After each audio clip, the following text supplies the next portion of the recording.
Bonjour à toutes et à tous. Bienvenue pour cette deuxième conférence des journées d'été de l'économie de demain. Je m'appelle Alexandre Florentin. Je suis à la fois élu au Conseil de Paris, où j'ai mené un travail qui s'appelle Paris à 50 degrés, et directeur du centre de formation du groupe Carbone 4, la Carbone 4 Academy. Je suis ravi d'être avec vous toutes et tous aujourd'hui. Quand on m'a proposé de faciliter cette conférence, j'ai accepté tout de suite, de par le titre de ces universités d'été, vers une économie de la paix. Historiquement, personnellement, j'ai beaucoup parlé d'économie de guerre, parce que ça renvoyait au fait qu'on sortait des règles du jeu économique traditionnel, on avait un objectif commun, c'était un objectif commun qui primait sur des intérêts individuels. Mais après réflexion, j'ai l'impression qu'on est en fait déjà en économie de guerre contre le vivant. Et j'étais ravi de voir qu'en fait, on parlait ici d'économie de la paix. Et dans ma compréhension, on n'aura pas de paix sans un partage équitable des ressources. Et c'est de ça dont on va parler aujourd'hui, toutes et tous ensemble. Juste pour que je vérifie, est-ce que vous entendez bien ce qui se passe ou est-ce que le son qu'il y a autour, c'est gênant? Levez la main si le son autour, c'est gênant. Ça va, ça reste raisonnable? Ok, merci. Vous avez vu dans la table ronde précédente que vous avez la possibilité d'interagir avec le panel en posant des questions et en votant sur les questions.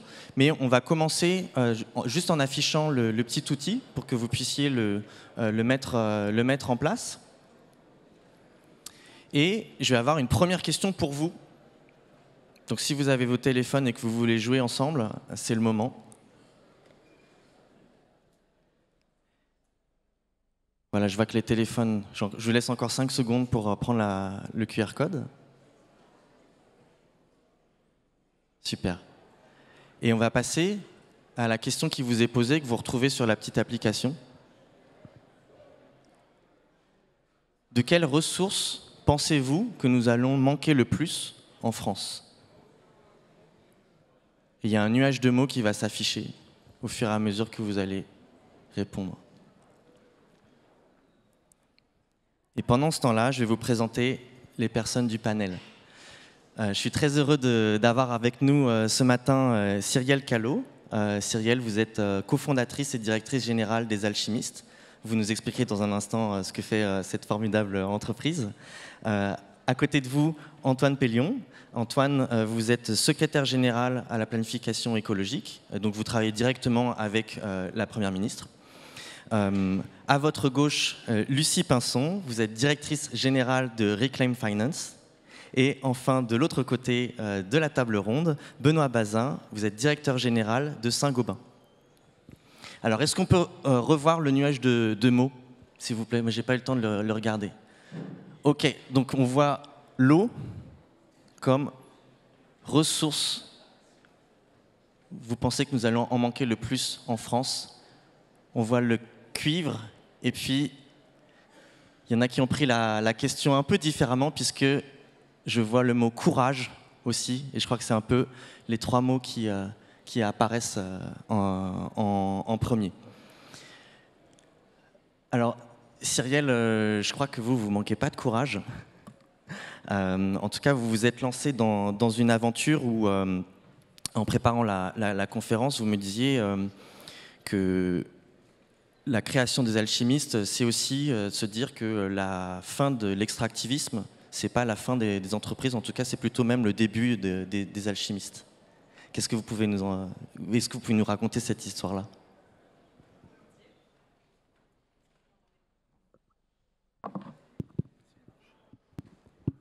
Est-ce que vous m'entendez? Oui. Merci à tous pour votre écoute et pour l'invitation. Et bravo au mouvement Impact France pour ce magnifique événement. Donc effectivement, j'étais d'abord interloquée par la question qui était posée, qui était est-ce que la fin de l'extractivisme et du profit à tout prix, ça veut dire la fin des entreprises? Ça m'a un peu choquée initialement d'entendre ce sous-titre de notre question du panel. Déjà, la première chose que je vais répéter, et je ne serai pas le seul à le faire, Julia a très bien commencé tout à l'heure, par dire qu'il y a urgence. En fait, on est déjà en train de dépasser les limites planétaires, 6 sur les 9.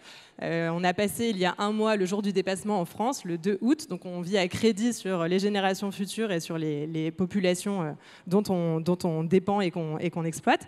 Donc il y a urgence à agir. Et en termes entrepreneurial, ce que ça veut dire, c'est que c'est tout simplement suicidaire à moyen et long terme de ne pas se tourner vers une économie circulaire et de rester dans une logique extractiviste. C'est suicidaire de le faire. À la fois pour les jeunes entreprises, quand on se lance, on a une opportunité de dingue, c'est qu'on n'a pas de contraintes, on ne se traîne pas d'historique dans nos entreprises, donc on peut entreprendre de la bonne manière. Donc c'est vital de commencer comme ça. Et à la fois pour les entreprises qui ont un historique et qui ont des employés, une force de traction, qui ont déjà, et Benoît Bazin en parlera sûrement, qui ont déjà une force, une capacité de production énorme, eh bien c'est vital d'aller vers ça. Donc la question, c'est pas est-ce qu'on doit y aller, c'est quand et comment. Et à quand, la réponse ne peut être que le plus vite possible, et comment, ça doit être tous ensemble. On va sûrement en parler, on représente, je crois, des publics assez différents. Donc les alchimistes, comment est-ce qu'on s'inscrit là-dedans très rapidement? Les alchimistes, c'est une société qui a 6 ans, une entreprise solidaire d'utilité sociale. J'en parlerai sûrement un petit peu plus tard. On fabrique du compost à partir de déchets alimentaires qu'on collecte dans les restaurants, les supermarchés, les hôpitaux, les écoles et bientôt chez les ménages. Et c'est simple, vieux comme le monde, de garder cette matière et de la transformer. On lutte contre 2 logiques extractivistes qui sont aberrantes. La première, c'est tout simplement que ces déchets alimentaires, lorsqu'ils ne sont pas transformés en compost ou en biogaz, eh bien, ils sont tout simplement incinérés. Donc on brûle cette matière qui est gorgée de matière organique, d'azote, de phosphore, de potassium. C'est une richesse infinie pour nos sols qui sont vitaux. Et on les brûle, donc première aberration. Deuxième aberration, puisque tout ceci est un cycle, pour remplacer ce qu'on ne met plus dans le sol, on fabrique des engrais azotés à l'autre bout du monde qu'on vient importer sur nos territoires et dont on est fortement dépendant, donc on va dépendre du gaz ou d'autres matières. Donc on est en train de créer une boîte qui fonctionne, on est presque 200 personnes en France. Ça grandit vite, il y a une belle trajectoire économique derrière. On n'est pas les seuls, il y a plein d'autres entrepreneurs dans l'économie solidaire et dans l'économie circulaire. Et donc, appel à tous les entrepreneurs ou personnes qui ont envie de s'impliquer dans les jeunes boîtes. Il y a évidemment un avenir à entreprendre dans l'économie circulaire et à abandonner la logique extractiviste. Comme dit Camille Etienne, soulevons-nous, allons-y avec le cœur, allons là où on pense qu'il y a du sens. Il y a évidemment de la place pour entreprendre dans ce monde d'après.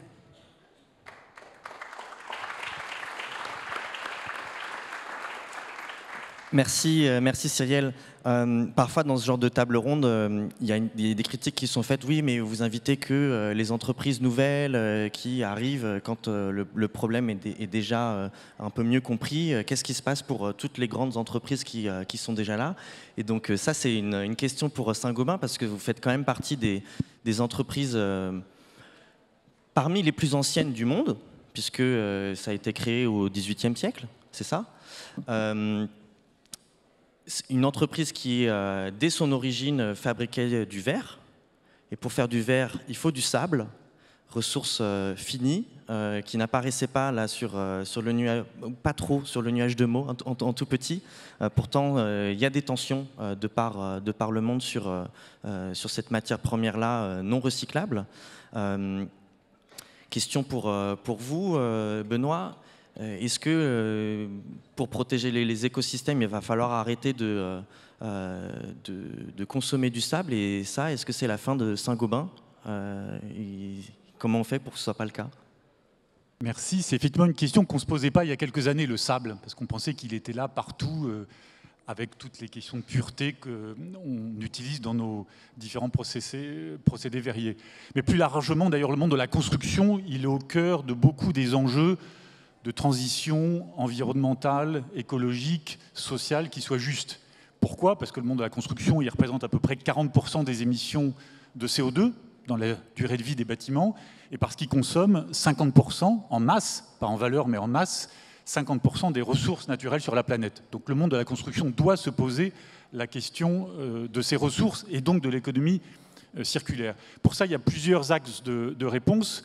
On le voit en Europe et en France. Il faut fondamentalement s'engager et accélérer sur la rénovation des bâtiments. Parce que 85% des bâtiments qui seront là en 2050 pour la neutralité carbone sont là aujourd'hui. Donc il faut rénover les bâtiments plutôt que construire du neuf, en tout cas en Europe. Il faut passer sur des nouveaux modes constructifs, de construction légère.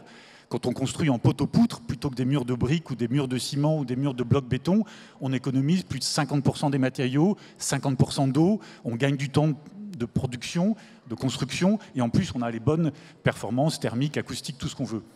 Il faut aussi s'engager beaucoup plus sur l'économie circulaire. Alors qu'est-ce qu'un groupe comme Saint-Gobain fait ? D'une part, on monte en puissance sur le recyclage de nos matériaux. Si je prends par exemple la fabrication de laine de verre, isolation en France, qui est une isolation naturelle, minérale, on a 70% de matières recyclées.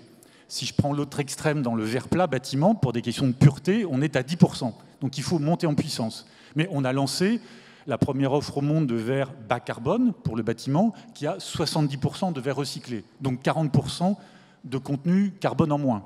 On a lancé aussi la première plaque de plâtre avec 50% de gypse, la matière première qui est extraite aussi des carrières, pour la plaque de plâtre, 50% de gypse recyclé. Donc on peut monter en puissance dans l'économie circulaire, en plus de s'assurer de la rénovation et du réemploi des matériaux. Donc ça, c'est la fabrication, donc les procédés de fabrication. Et puis deuxièmement, il y a tout l'aspect service. Par exemple, en France, on a 2000 points de vente. C'est plutôt à destination des artisans que des particuliers, mais c'est Point P, c'est la plateforme du bâtiment. On a plus de 300 déchetteries, lieux de recyclage mis à disposition des artisans, parce que pour bien faire dans l'économie circulaire du bâtiment, il faut mettre 6 ou 7 big bags au pied d'un chantier pour que l'artisan, avant de tout mettre dans une benne, parce que là c'est trop tard, il faut trier le PVC, l'aluminium, le verre, l'isolation, la plaque de plâtre. Et on a poussé pour que la REP, la responsabilité étendue des producteurs, qui devait démarrer au 1er janvier 2022, elle a un tout petit peu été décalée, mais elle a enfin démarré au 1er mai de cette année, pour que la REP monte en puissance. D'ailleurs, c'est un des anciens de Saint-Gobain qui est parti il y a 4-5 ans pour être le président de Valobat, qui est le plus gros éco-organisme qui permet à une 60aine de producteurs de s'associer pour organiser les filières de recyclage et s'assurer qu'on monte en puissance sur le recyclage des matériaux, non seulement de construction, quand vous avez des coupes de construction, mais aussi de démolition. Parce que le gros enjeu, c'est naturellement les matériaux de démolition. On a d'ailleurs signé avec la ville de Paris un partenariat pour prendre toutes les fenêtres qui sortiraient des rénovations de bâtiments de Paris ou toutes les plaques de plâtre. Donc voilà, c'est une responsabilité parce qu'on est conscient de cette rareté de la ressource de par le monde. On est conscient que le monde de la construction a un très très gros enjeu sur les ressources naturelles, en plus du climat et en plus du social, pour le bien logement, pour la rénovation des bâtiments. On en parlera peut-être tout à l'heure. Et tout ça monte en puissance avec des procédés techniques qui existent et qu'il faut souvent analyser de façon locale, sur des boucles locales. C'est pour ça qu'on a réorganisé le groupe, d'ailleurs, il y a 4 ans. On était organisé depuis des décennies par ligne de produit mondiale et on s'est organisé par pays. Parce que dans un pays, c'est là que vous organisez les boucles locales de recyclage des matériaux. Vous prenez le verre recyclé le plus pur pour faire une fenêtre ou du vitrage automobile, le moins pur pour faire de la bouteille, le troisième pour faire de la laine de verre, et éventuellement les déchets, vous pouvez substituer du ciment dans des mortiers de façade avec du verre recyclé de moindre qualité. Donc il faut s'organiser sur des boucles locales, et c'est pour ça qu'on a fondamentalement réorganisé Saint-Gobain par pays, parce que c'est par pays que ces économies circulaires peuvent se mettre en place. Merci Benoît.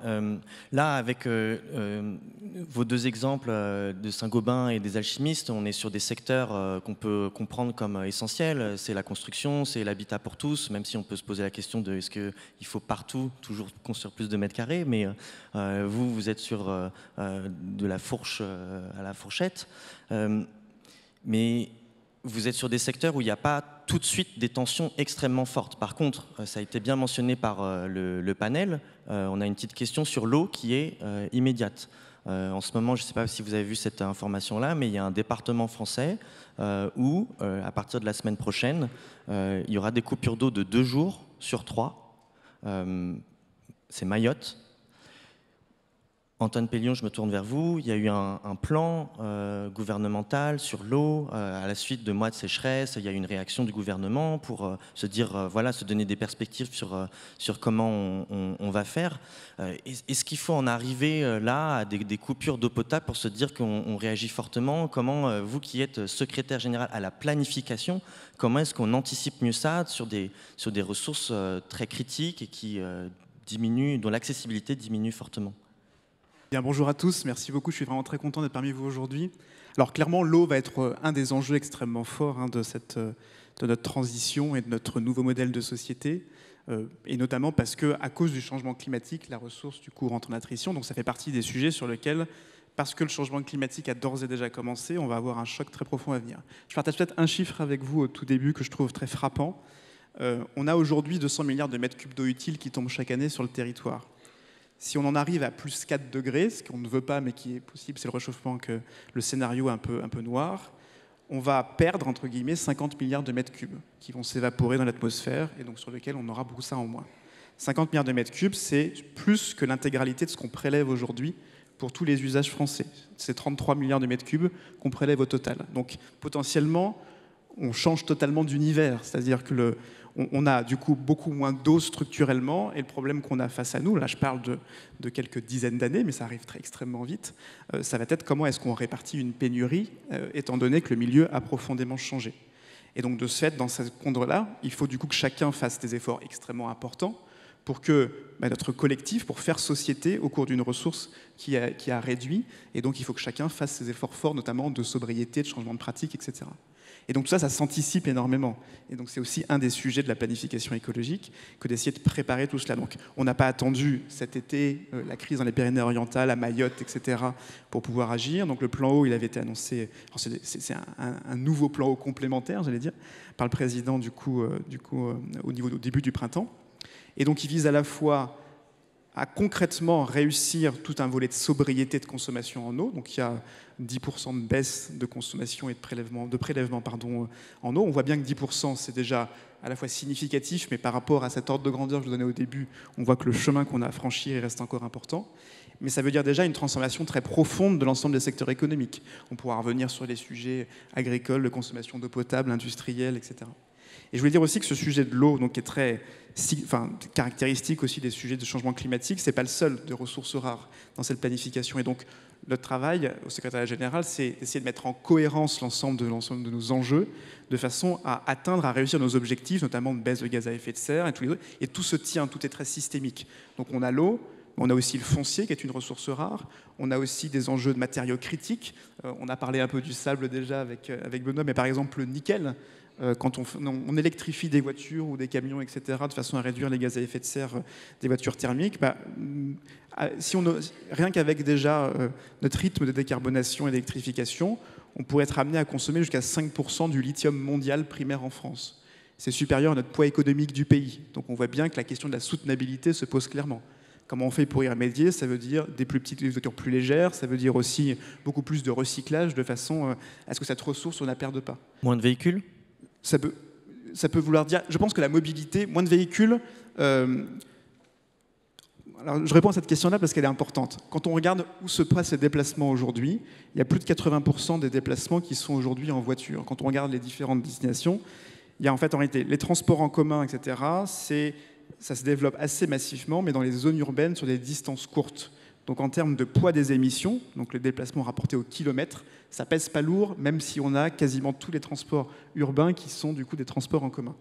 Et donc il reste le reste des déplacements des Français qui correspondent à l'aménagement de notre territoire, qui dépendent de la voiture. Et ça, on ne va pas dire aux Français demain, vous n'avez plus votre voiture là-dessus. Par contre, il faut qu'on travaille sur le réaménagement du territoire, donc c'est du temps long. Donc ça, je pense que pour l'objectif 2030, c'est peu crédible de dire qu'il y aura moins de voitures. Pour le post-2030, le long terme, c'est des questions d'aménagement du territoire, et ça se travaille, c'est très clairement. Et je termine sur un point important, parce qu'on a beaucoup parlé d'eau, et dans votre nuage de points, il ressortait très fortement. Et il y a un sujet qui ressortait beaucoup moins, alors que je le considère vraiment comme très central, qui est globalement la biomasse. Parce que la biomasse, du coup, vous tous, là, quand on a fait notre plan sur les gaz à effet de serre, il y a à peu près 50% des baisses des émissions qui sont entre les mains des entreprises.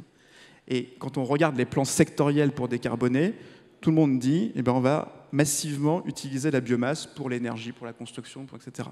Et quand on fait la somme de tout ça, ça ne matche pas avec l'ensemble des ressources dont dispose le pays. D'autant plus que le changement climatique va lui aussi impacter la ressource en biomasse, qui du coup les rendements vont baisser. Et donc là, il faut être vigilant là-dessus aussi.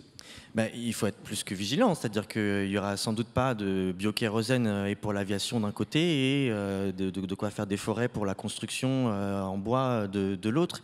Et sur l'eau, je reviens sur cette question-là, même si vous faites bien de montrer que en fait, c'est absolument multi-ressources. Qu'est-ce qui fait que, déjà, qui est légitime en fait pour décider de quel secteur va avoir accès à quelles ressources et qu'est-ce qui fait... moi, personnellement, je suis un peu choqué de ça, mais je me fais l'écho d'autres personnes aussi.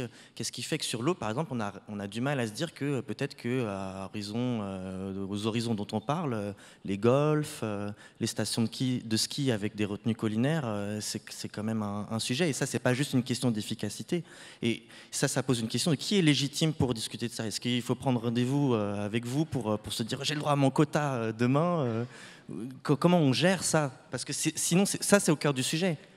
Parce que si on ne le gère pas bien, c'est de la tension. Alors là, on a un problème très démocratique devant nous là-dessus. C'est clairement pas le secrétariat général qui va aller décider de chacun des usages individuels sur chaque bout du territoire. Et même plus généralement, ça m'amène à faire une remarque sur la planification en général. On ne fait pas une planification, je dirais, c'est pas le Gosplan. Et donc, on ne va pas aller nous dire ce que chacun acteur individuellement doit faire. Il y a une dimension très forte là, qui est déjà la dimension territoriale de tout cela.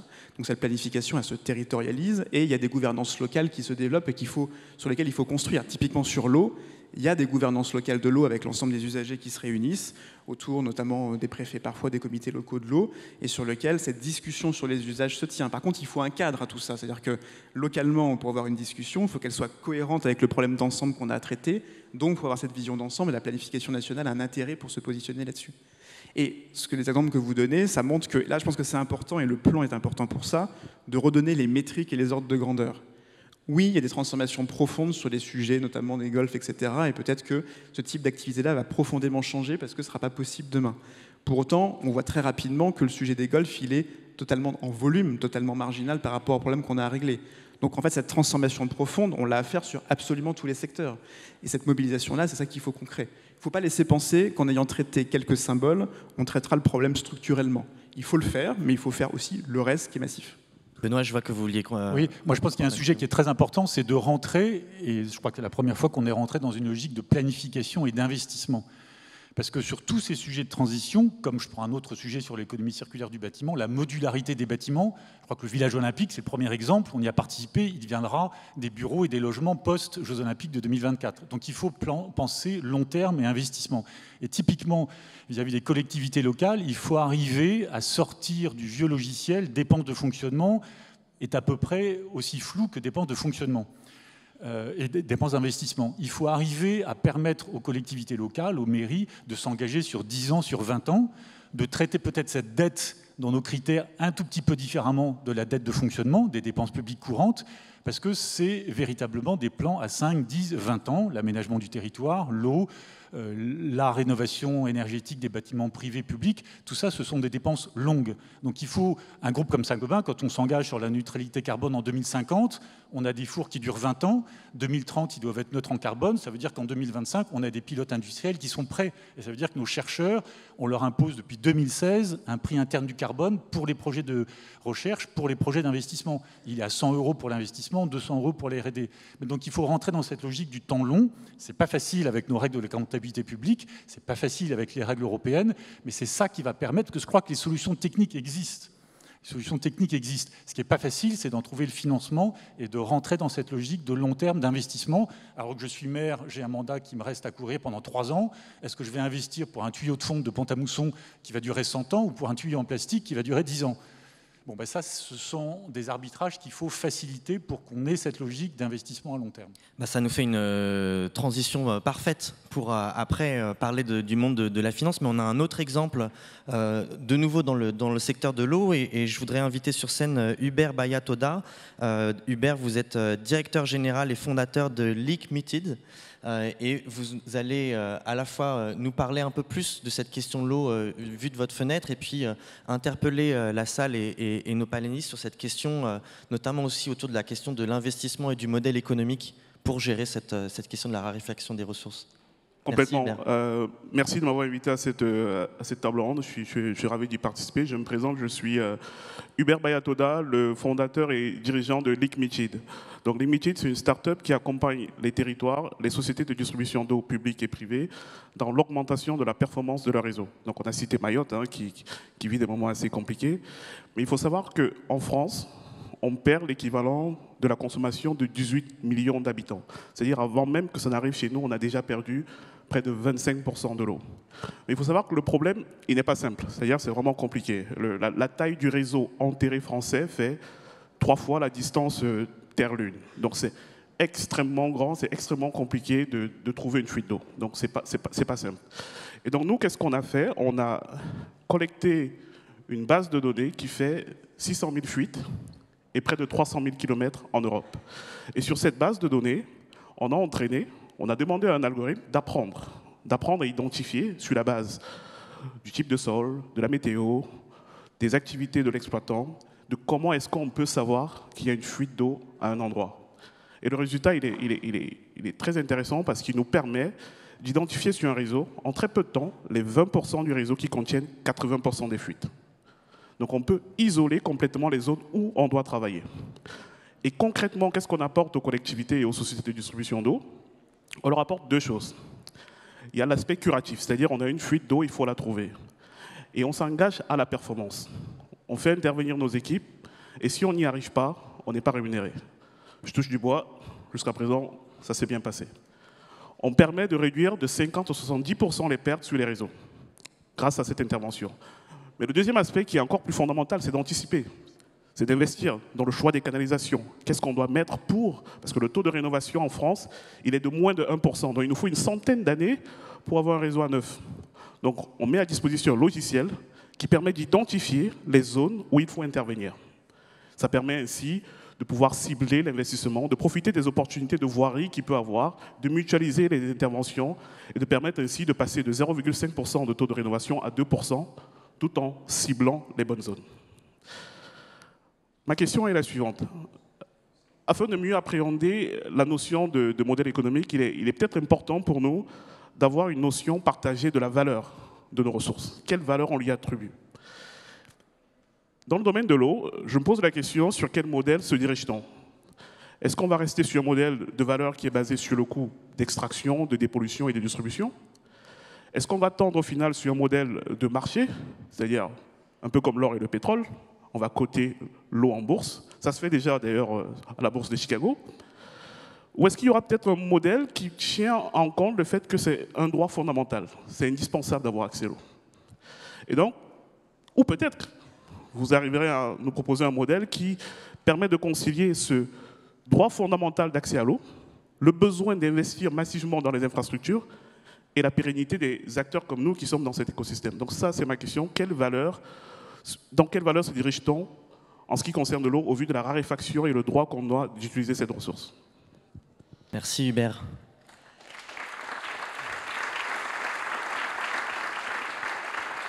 Alors, la question, elle n'est pas simple, parce que vous n'êtes pas des spécialistes de l'eau, mais qu'est-ce que ça... Enfin, à ma connaissance, parce que ce n'est pas dans vos profils LinkedIn, ce n'est pas affiché, mais qu'est-ce que ça vous évoque? Parce que là, la question, c'est, voilà, sur une ressource, quel est le modèle économique pour gérer ça?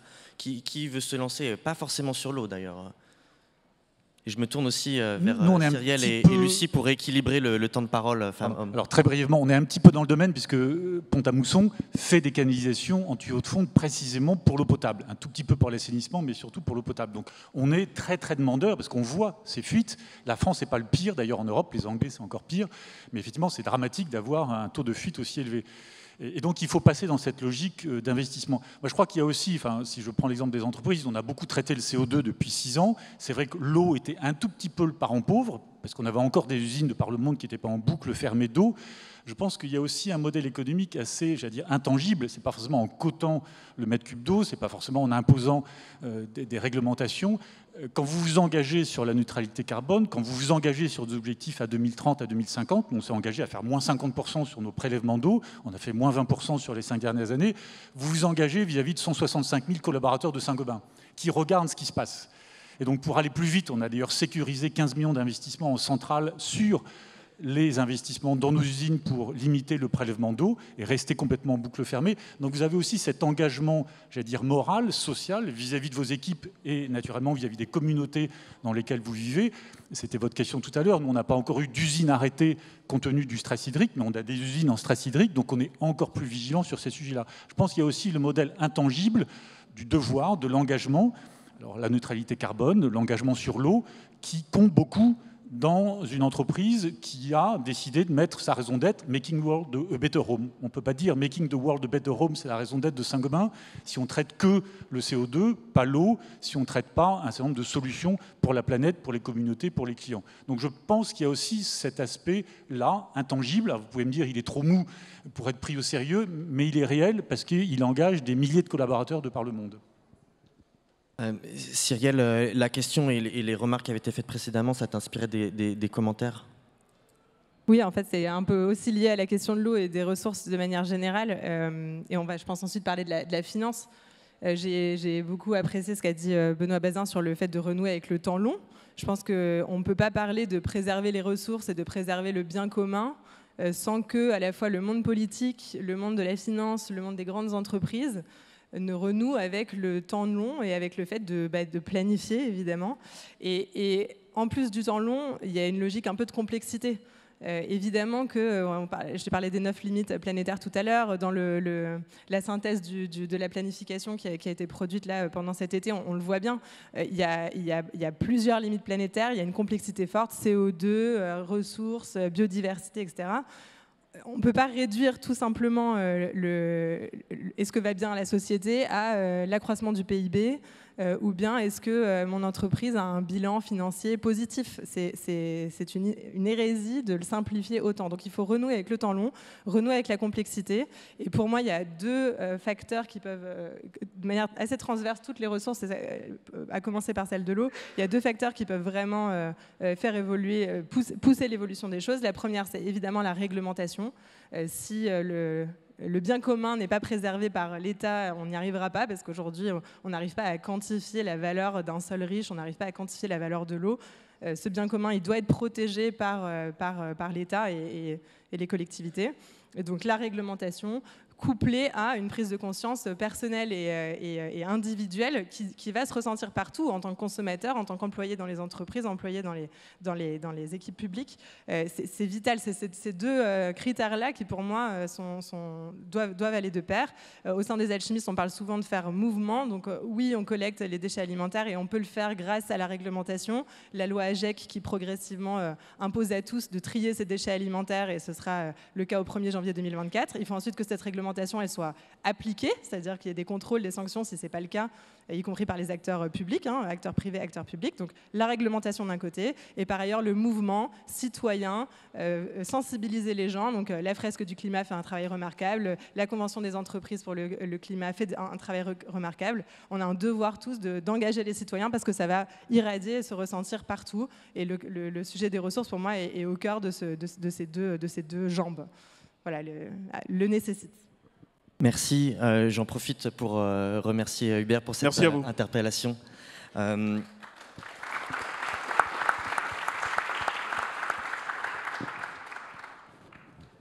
va approfondir la discussion du côté du monde de la finance, parce qu'à un moment, voilà, on commence à se dire qu'il y a des questions de modèle économique, d'investissement, comment est-ce qu'on finance tout ça. Lucie Pinson, vous êtes directrice générale de Reclaim Finance. Est-ce que les analystes financiers ils comprennent ce qu'on est en train de se dire là? Est-ce qu'il suffit de leur dire « Ah, mais pensez le temps long » ou « Faites une fresque, ça y est, c'est bon, ils vont comprendre ». Qu'est-ce qui se passe dans ce monde-là qui parfois est un peu obscur et qu'on appelle le monde de la finance? Merci, merci de me poser cette question-là et merci pour l'invitation. Alors, est-ce qu'ils comprennent ces enjeux-là? Alors, il faut d'abord rappeler que globalement, ce n'est pas ce qui est attendu des acteurs financiers aujourd'hui et qu'ils ne sont pas formés pour cela. Maintenant, bien entendu, ils ne vivent pas dans une bulle, donc ils n'ignorent pas que ces enjeux sont cruciaux pour notre avenir. De là à dire qu'ils les comprennent et qu'ils les prennent en compte et surtout qu'ils y apportent une réponse appropriée, il y a plusieurs gouffres que je ne vais pas franchir. Et donc, du coup, la question à poser est face à la raréfaction des ressources. Est-ce que les acteurs financiers tentent aujourd'hui de protéger ces ressources en transformant radicalement leur activité, ou au contraire cherchent-ils à gérer uniquement les risques financiers qui sont liés à cette finitude et voire de manière assez cynique à profiter le plus longtemps possible des ressources encore disponibles, toujours dans une logique de maximiser le profit dans un temps extrêmement court. La durée, l'horizon de temps dans lequel on se projette est bien entendu un point sur lequel je vais revenir. Et là, pour y apporter une réponse, on peut déjà regarder globalement la manière dont les acteurs financiers ou la finance a répondu à l'enjeu du carbone depuis la COP21, donc depuis 2015, et la question donc, du réchauffement planétaire. On a eu dès 2015 une tension entre d'un côté un accord de Paris qui invite et qui dit très clairement qu'on a besoin de rediriger les flux financiers et qu'on a du coup besoin d'une finance qui soit proactive et qui se mette au service de la lutte contre le dérèglement climatique, de la lutte contre les inégalités et la montée de la pauvreté. Ça, c'est clairement au cœur de l'accord de Paris. Et on a à l'inverse un discours qui est très connu, qui a marqué un peu l'acte de naissance de la mise sur l'agenda du climat, sur l'agenda des acteurs financiers. Donc le discours de McCartney, alors gouverneur de la Banque d'Angleterre, devant les assureurs de Lloyds, et sur la tragédie qui est connue sous le nom de la tragédie des horizons. Et McCartney ne dit pas du tout ça, ne dit pas du tout ayez une démarche proactive d'action pour éviter les dégâts liés au dérèglement climatique, qu'on peut faire le parallèle avec action pour préserver les ressources.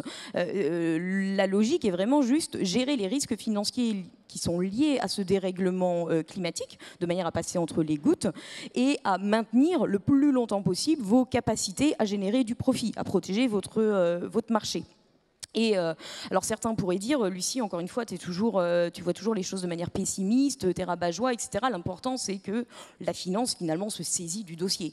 Eh bien oui, mais non, parce que en fait, la manière dont on se saisit d'un dossier, ça implique qu'on ne va pas regarder les mêmes choses et qu'on ne va pas adopter les mêmes mesures. Pour prendre l'exemple du charbon, qui est l'exemple sur lequel on a le plus aujourd'hui de recul, on voit bien qu'une logique purement financière pousse un acteur financier à exclure des entreprises qui ont une part significative en pourcentage d'activité de chiffre d'affaires, par exemple, de leur activité dans le charbon, qui font plus de 50% de charbon, par exemple, mais on ne va pas exclure des entreprises qui comptent parmi les plus gros producteurs ou qui, là, maintenant, encore aujourd'hui, développent des nouveaux projets, alors que ces nouveaux projets, une fois construits, ils vont rester là pendant 40 ans à émettre des émissions dont on ne peut se permettre. Aujourd'hui, la question se pose, clairement, pour le secteur pétrolier et gazier. Est-ce que l'important, c'est que Total Énergie réduise son intensité énergétique de ses produits ? Ou est-ce que la priorité est que Total Énergie s'aligne avec les projections de l'Agence internationale de l'énergie, arrête de développer des nouveaux champs pétroliers et gaziers et des infrastructures comme des terminaux de gaz naturel liquéfié? C'est pas la même chose. La première option, qui est clairement une logique financière de gestion du risque, s'accommode très largement d'une hausse de la production d'hydrocarbures par Total Énergie, qui en 2030, s'il suit ses projections, sera 80% au-dessus de la trajectoire de l'Agence internationale de l'énergie. Et bien entendu, ces choix-là, la finance a une responsabilité en tant on parle des investisseurs, actionnaires, que l'on parle des assureurs, que l'on parle des financiers. Aujourd'hui, le dernier projet Papouasie LNG, donc un terminal de gaz naturel liquéfié que Total entend développé en Papouasie-Nouvelle-Guinée, il ne trouvera les financements nécessaires que grâce à l'aide qui lui est accordée à l'heure actuelle par Crédit Agricole, qui est son conseiller financier. Crédit Agricole qui pourtant a pris un engagement en matière climatique forte. Et donc là, vraiment, on voit que les lunettes ont un impact majeur, selon qu'on regarde la gestion du risque financier ou l'impact. Et bien entendu, l'horizon de temps est extrêmement important. Tant qu'on est sur un horizon court, eh bien, malheureusement, les secteurs qui sont bons pour la transition resteront le parent pauvre des investissements et des financements, où on continuera de mettre des pansements. Peut-être qu'on gérera les fuites, mais avec des infrastructures qui sont là pour durer 5 ans et il faudra répéter l'opération parce que sur la courte durée, ce sera plus rentable. Donc on a vraiment besoin de changer radicalement d'approche avec une réglementation qui soit forte, qui pousse les acteurs financiers à prendre en compte leur impact sur l'environnement, sur les écosystèmes. On a besoin, bien entendu, de pas seulement d'adopter ou d'inciter les acteurs économiques, on a besoin de les forcer, on a besoin de vérifier que ces plans-là, des plans de transition, soient robustes et soient appliqués, et donc soient sanctionnés en cas de greenwashing, en cas de manquement dans leur application. Et bien entendu, on a besoin de se poser la question de la gouvernance des entreprises, puisque pour rappel, aujourd'hui, les actionnaires sont plutôt intéressés par prendre des gros chèques. On l'a encore vu avec l'affaire des dividendes qui ont été un des premiers postes d'allocation des super profits des majors pétrolières et gazières en 2021 et 2022. On a besoin d'actionnaires qui, au contraire, jouent leur rôle dans la gouvernance et les décisions des entreprises. Alors,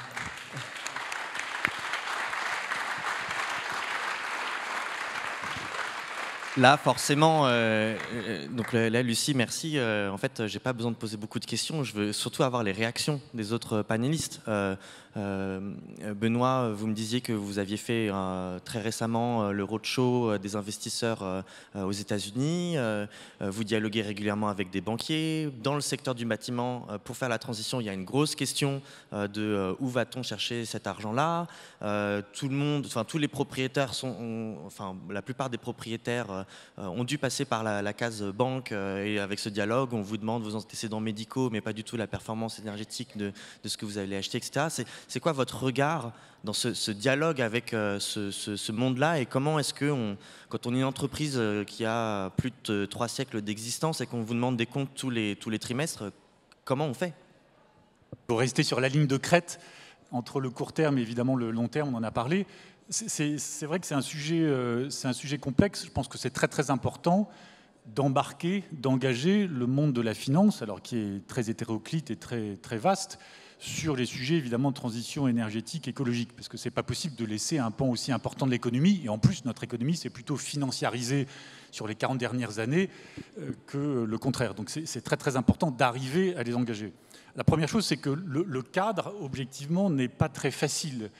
La taxonomie européenne n'est pas une réponse très claire. Je vous donne un exemple évident. Nous, on a 2000 agences de distribution, de négoce, on forme 15-20 000 artisans par an reconnus garants de l'environnement. Ça n'est pas pris en compte par la taxonomie. Mais les matériaux d'isolation, ils ne s'installent pas par l'opération du Saint-Esprit. Toute cette activité-là, elle n'est pas vue dans la taxonomie européenne sur la transition environnementale. Donc le cadre CSRD est très très compliqué, la taxonomie européenne n'est pas forcément une bonne réponse, donc on n'aide pas beaucoup, c'est qu'un cas, et ça va converger un jour, mais pour l'instant le cadre est quand même pas très simple. Aux États-Unis, malheureusement, on voit récemment une divergence d'un certain nombre de très grands fonds américains qui autrefois vous envoyaient une lettre tous les ans, assurez-moi que vous êtes bien sur la trajectoire des accords de Paris, et qui maintenant disent, j'ai le fonds des retraites des policiers du Texas qui m'interdit de ne pas investir dans le pétrole. Et moi, mon rôle fiduciaire, c'est d'investir là où mes clients me demandent de placer leur argent. Donc malheureusement, depuis 3-4 ans, on voit un peu une divergence des très grands fonds américains qui ont un poids extraordinaire sur les entreprises et sur l'économie. C'est d'ailleurs dommage qu'il n'y ait pas de fonds de pension à la française. Il y en a en Suisse, il y en a en Allemagne, il y en a aux États-Unis, mais donc on n'a pas de fonds de pension en France qui peuvent peser sur ces sujets-là avec une réglementation française. Mais c'est un tout autre débat. Donc il y a un peu une divergence aux États-Unis récemment. Et deuxièmement, il y a un cadre réglementaire qui n'est pas très clair. Pour autant, on ne peut pas laisser la finance de côté. Moi, quand je parle des investisseurs, je trouve quand même qu'ils sont en train de se dire, en tout cas pour les entreprises cotées, soit l'entreprise est investissable, parce que Saint-Gobain a une trajectoire sur la neutralité carbone, a baissé de 42% en 5 ans l'intensité carbone dans 1 euro de chiffre d'affaires de Saint-Gobain, a des engagements respectés, mesurés, validés, SBTI, etc., audités par l'extérieur, et à ce moment-là, l'entreprise est investissable. Est-ce qu'ensuite elle est attractive au plan financier ou est-ce qu'elle plonge en termes de résultats et à ce moment-là, j'y vais pas? Mais vous voyez, c'est un peu go no go. J'y vais parce que c'est une entreprise sérieuse dans ses engagements, respectueux de l'environnement, du social, etc. Et à ce moment-là, elle a une trajectoire de résultats intéressante, j'investis. Malheureusement, moi, ce que je regrette, c'est que pour l'instant, dans toutes les réflexions, il n'y a pas d'intégration de ce qu'on appelle le scope 4. On mesure le scope 1, 2, 3. Vous êtes tous des experts, donc je ne vais pas y revenir. On ne mesure pas la mission d'entreprise. Nous, quand on isole des bâtiments, dans la durée de vie du bâtiment, on évite entre 40 et 50 fois la totalité des émissions de CO2 qui ont été créées pour extraire les matières premières, produire, distribuer, installer les bâtiments qui vivent ensuite pendant 50 ans. Donc ce scope 4 de la mission d'entreprise n'est pas du tout pris en compte. On regarde le luxe, on ne regarde pas le bâtiment. Est-ce que le luxe a le même impact sur la planète? Il est valorisé 10 fois la valorisation de Saint-Gobain. Mais est-ce qu'il a le même impact pour la planète, pour l'équilibre social de nos populations? Peut-être, peut-être pas, j'en sais rien. Mais on ne se pose pas encore la question du scope 4. C'est quoi l'usage, finalement, des produits? Donc je pense qu'il faut petit à petit introduire ça. Puis la dernière chose, c'est que les entreprises cotées, alors elles sont faciles à critiquer parce que tout est public. On est tous sur le faux des projecteurs. Il y a quand même un très très gros pan de l'économie, il est beaucoup plus large, c'est les fonds d'investissement. Les fonds d'investissement en private equity, vous passez le bébé tous les 3 ans au suivant. Donc vous ne vous engagez pas sur 30 ans, 50 ans ou 100 ans, sur l'eau, sur l'environnement, sur vos équipes, etc. Et donc ça, il faut faire en sorte que toute cette partie privée de l'économie, parce que c'est effectivement facile et légitime de continuer à mettre de la pression sur les entreprises publiques qui doivent rendre des comptes, qui doivent s'engager vis-à-vis de leurs équipes d'abord, et aussi vis-à-vis de leur conseil d'administration, de leurs actionnaires, leurs parties prenantes, les communautés. Mais il y a tout le monde des fonds d'investissement qui, eux, se refilent le bébé sans garantie, sans engagement, et qui, 2030, ça c'est archi lointain, 2050, n'en parlons pas. Donc il ne faut pas non plus ignorer ce monde du fonds d'investissement ou de l'économie finance privée qui n'est pas aussi mesuré. Merci Benoît. Cyrielle du point de vue des alchimistes, c'est un peu la même histoire. Dans le private equity, on vous demande des rendements comme si on était dans un monde sans fin. Tu vis la même chose? Effectivement, ça résonne beaucoup d'entendre ce discours. Donc, chez les alchimistes, on cherche à développer notre activité de collecte des déchets alimentaires et de valorisation en compost. C'est donc une activité industrielle qui nécessite d'installer des plateformes logistiques, des plateformes de compostage qui s'amortissent sur 10, 15, 20 ans. Et le financement qu'on va chercher pour ça, c'est un mix de financement public. Heureusement, on a le soutien de l'ADEME, notamment des régions qui vont venir nous soutenir, de l'environnement bancaire, donc on va chercher de la dette, et puis aussi surtout des fonds propres, il nous faut du capital. Donc on a reçu le soutien et on est très heureux de plusieurs fonds d'investissement à impact avec lesquels on est très alignés en termes de valeur sur le juste équilibre entre l'économique, l'écologique et le social. Et donc on vient de clôturer une levée de fonds là, de 10 millions d'euros pour nous aider à nous développer. Donc on est heureux. Pour nous, là, en ce moment, ça fonctionne. On a trouvé des co-actionnaires qui sont donc copropriétaires de la boîte, qui font partie de la gouvernance avec lesquels on est alignés.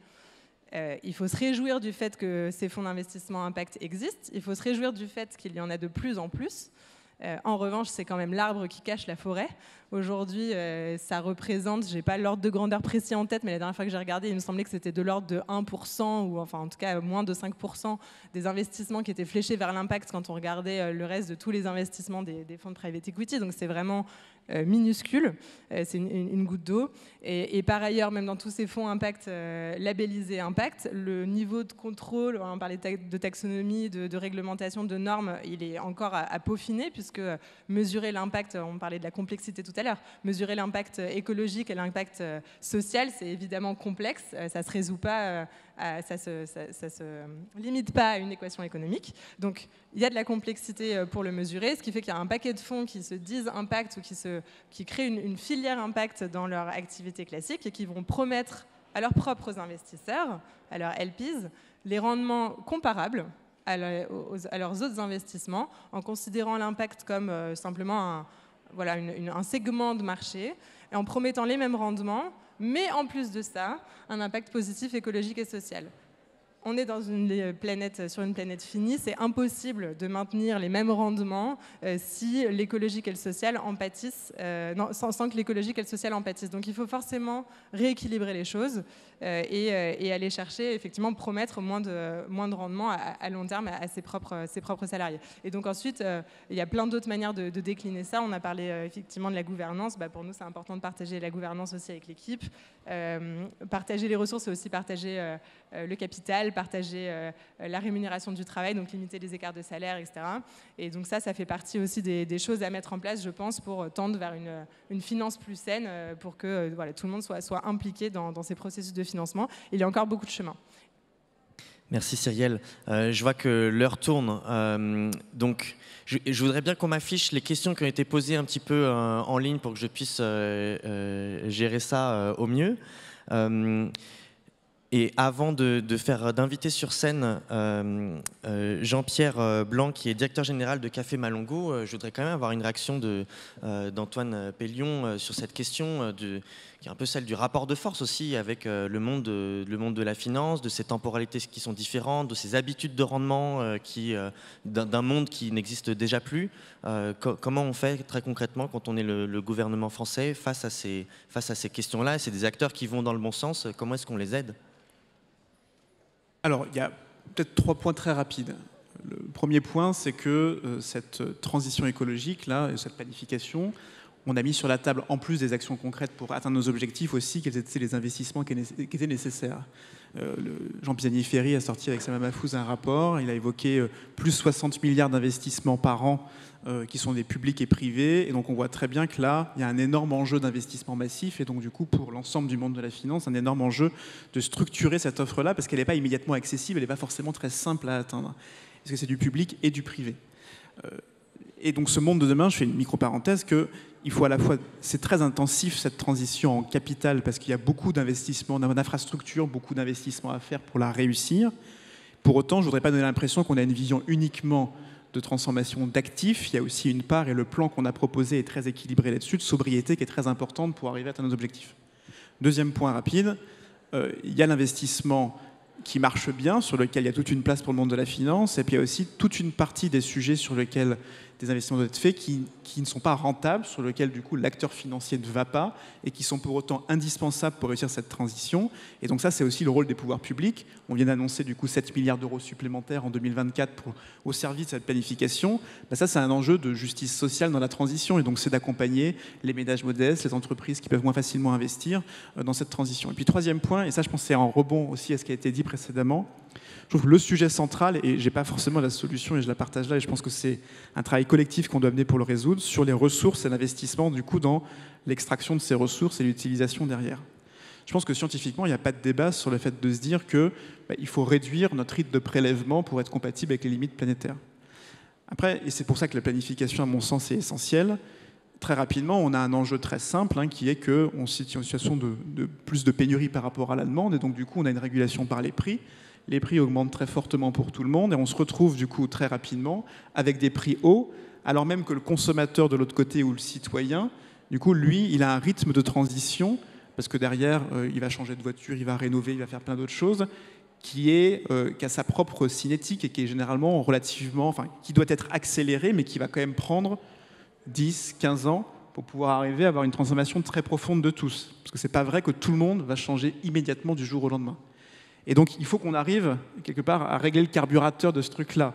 C'est-à-dire, à la fois, pour ne laisser personne dans une impasse, du coup, sans solution, parce que, du coup, les prix ont explosé, les factures explosent, et ils n'ont pas accès à une solution alternative, il faut qu'on puisse planifier à la fois l'évolution, du coup, de la production, de l'utilisation de ces ressources, et à la fois l'utilisation de ces ressources par les différents usagers et consommateurs. Et moi, ce que j'entends dans votre réponse et qui correspond un peu à la question qui était remontée le plus, c'est que aussi, c'est peut-être pas le marché qui va régler notre problème. Je pense qu'il ne faut pas. Le marché est une partie de la solution, mais on ne peut pas du tout laisser uniquement le marché réguler tout ça. Et c'est aussi d'ailleurs le sens de cette planification qu'on met sur la table. Ce qui pose la question de la contrainte qui était dans la question, et puis ce que vous disiez, Lucie, sur le contrôle, la sanction, qui, je comprends à l'heure actuelle, qu'un organisme comme l'AMF ne joue pas pour ce rôle-là. Je voudrais faire monter sur scène Jean-Pierre Blanc, directeur général des Cafés Malongo, pour une interpellation. Bonjour. Merci. Bonjour à tous. J'attaque directement. Allez-y. Voilà, donc, merci de votre invitation. Moi, je suis directeur général des Cafés Malongo, donc on est une PME, ETI, de 400 personnes, 120 millions d'euros de chiffre d'affaires, spécialisée principalement dans le café haut de gamme, issu du commerce équitable labellisé Max Havelaar. Et c'est pour ça qu'on va rentrer dans le détail à la fois du partage de la valeur et à la fois de qu'est-ce qu'il faut faire. Ce que je voudrais dire, c'est nous réveiller tous, pousser un coup de gueule, parce que j'ai entendu la table ronde précédente avec Bruno Lescure et M. Ruffin. Il faut arrêter de croire qu'on va régler le problème comme ça autour d'une table ronde si tous les acteurs et les consommateurs ne participent pas directement à la transformation, parce qu'il ne faut pas oublier que nous sommes toujours dans un monde ultra-libéral. Hein. Vous avez parlé tout à l'heure de l'économie à partir des années 80-90 sur la théologie un peu des marchés, la régulation des marchés qui fait que tout ce que l'on peut imaginer, mettre en place, est bloqué par évidemment la maximisation du profit et le non-partage de la valeur. Donc, sortons d'abord politiquement de l'économie ultralibérale qui était prônée par von Hayek, l'économiste bien connu, qui préside toujours à l'élaboration des marchés, la finance, on en a parlé tout à l'heure, et c'est tout à fait la même chose, parce qu'on voit que le monde est en train de disparaître. Moi, je suis très engagé dans le commerce équitable depuis 92, puisque c'est en 92 que vraiment le commerce équitable s'est structuré. Je suis présent, on achète à peu près 70% de nos achats en commerce équitable et en agriculture bio, donc en Amérique centrale, en Afrique de l'Est, en Asie. Nous sommes sur des zones de guerre, sur des zones de conflit, sur des zones de prédation. Prédation, bien sûr, en ce qui concerne l'humain, puisque on parlait des villes tout à l'heure, mais il faut bien savoir que toute la transition qui a amené tous les jeunes dans les mégapoles détruit tout l'écosystème dans les zones intertropicales. Donc, il n'y a plus de monde pour protéger les forêts, pour reforester. Donc, on est dans un monde qui marche sur la tête aujourd'hui.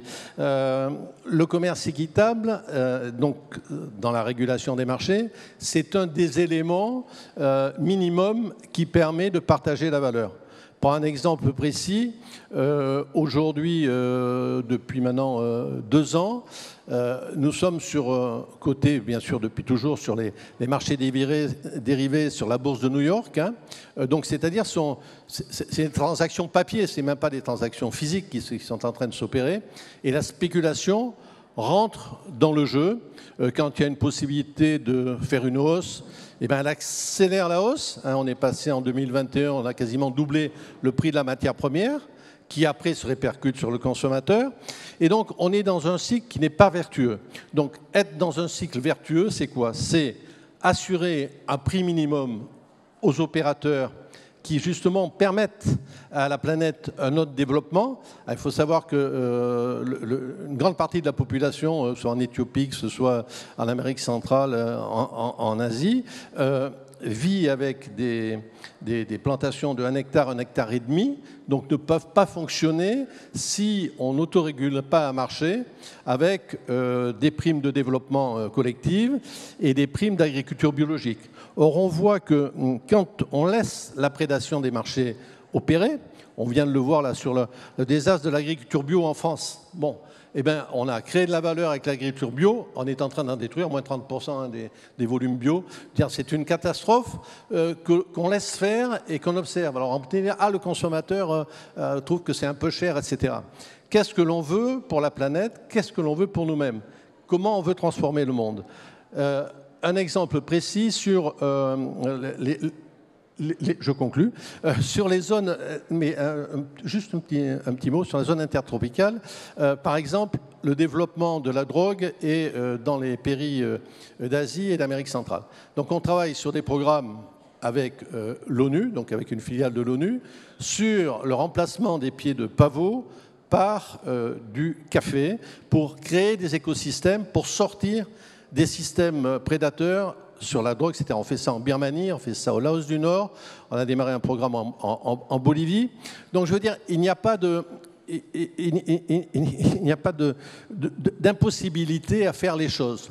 Le seul élément, ce n'est pas l'État qui va nous réguler, ce n'est pas le marché qui va nous réguler, je pense que c'est nous, chefs d'entreprise, qui devons assumer de façon personnelle et individuelle cette transformation de la planète, et nous, consommateurs, en tant que consommateurs, ne pas hésiter à sanctionner, à développer, parce que sans le consommateur, tout ce qui est dit, bien, c'est des solutions qui sont intéressantes et qui permettent de développer un certain nombre de choses, eh bien, on n'arrivera pas au bout du problème, et on sait très bien qu'on est dans le mur. Moi, je le vois en pays producteurs, on voit le réchauffement climatique, on voit beaucoup de choses qui se passent, et si on ne fait pas prendre conscience aux consommateurs qu'il faut accepter un certain nombre de choses, ça ne fonctionnera pas.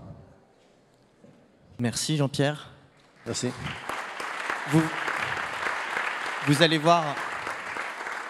voir en même temps que nous s'afficher sur l'écran derrière les 3 propositions des panélistes hors Antoine Pellion, puisque ces propositions ensuite vont être compilées et remises à la Première ministre au mois d'octobre. Donc on s'est dit que vous aviez vos propres canaux de communication. Et donc, au travers de la même application, vous pouvez voter pour cette proposition. Et je remarque que la proposition de droite qui parle de la mise en place de plans de transition obligatoires, donc transition pour les entreprises, c'était dans ce sens-là, pour les acteurs financiers aussi, les deux. Je vais te laisser la parole pour la conclusion, puisque c'est la proposition de Lucie Pinson qui remporte les votes. Donc, mise en place de plans de transition obligatoires intégrant la double matérialité et sanctionnable. Ce mot de sanction, il revient. Hein. Vous avez envie que des gens payent pour qu'ils expient leurs péchés. C'est quoi? C'est pour... S'ils font du greenwashing, tu as utilisé ce mot-là tout à l'heure, et ce sera le mot de la conclusion, le mot de la fin? Alors en effet, ça fait très longtemps qu'aujourd'hui qu'on demande du reporting, mais le reporting et l'information n'ont jamais fait l'action. Et donc il est nécessaire, bien entendu, d'avoir du reporting, d'avoir du bon reporting, regarder les bons indicateurs, d'où la double matérialité, et de rendre ça obligatoire et pas juste de demander. Malheureusement, en France, on a un gouvernement et un ministre de l'économie et des finances qui demandent beaucoup, mais qui n'exigent rien.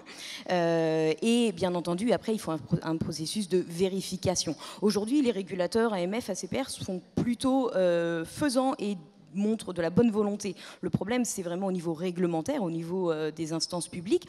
Et là, sur la mise en place de ces plans, c'est extrêmement intéressant puisque nous y étions presque avec la CSRD au niveau de l'Union européenne et avec une proposition de l'EFRAG qui allait clairement, c'était pas encore tout à fait ça, mais clairement dans cette direction-là. Et malheureusement, on a eu un détricotage par la Commission, hasard de calendrier, après la demande de pause réglementaire d'Emmanuel Macron. Et aujourd'hui, en tout cas, il est évident dans la réponse à la consultation que l'AFEP et le MEDEF en sont extrêmement ravis. Merci Lucie, je suis désolé, on a déjà débordé sur le timing initial. Je vais dire un mot, parce que ce que vous avez dit, Jean-Pierre Blanc, est très intéressant. Je pense que c'est très important, de toute façon, d'avancer. Quelle que soit l'incitation, la contrainte, la réglementation, il faut être en avance. C'est comme ça que vous rendez votre entreprise meilleure, c'est comme ça que vous motivez vos collaborateurs, c'est comme ça que vous apportez des solutions à vos clients. Les réglementations, elles sont importantes, mais elles seront toujours derrière. Donc je pense qu'il faut être en avance de phase. En tout cas, c'est ce qu'on essaye de faire chez Saint-Gobain. Allez, puisque vous avez pris la parole, Cyrielle, un mot de la fin. Eh bien, je peux être que d'accord avec ce qui a été proposé. D'ailleurs, j'avais moi-même proposé du contrôle et des sanctions pour les réglementations en cours, tout simplement parce qu'on discute beaucoup, on a fait la COP21, plein de lois, la loi AGEC en ce qui nous concerne.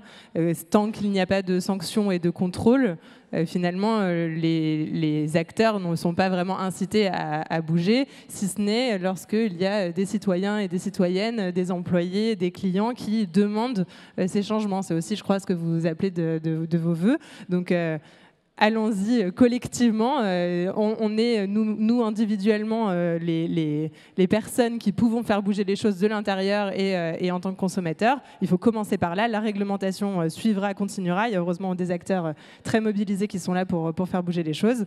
Il faut y aller tous ensemble. Oui, et avec de l'enthousiasme, encore une fois. Juste pour terminer une dernière Je vois que de toute façon, tout le monde prend la parole. Donc, je vais vous laisser entre vous et puis on coupera la lumière. Je pense aussi qu'il y a un rôle très important et qui n'est pas, il faut le souligner ici en France, sur les PME, les ETI.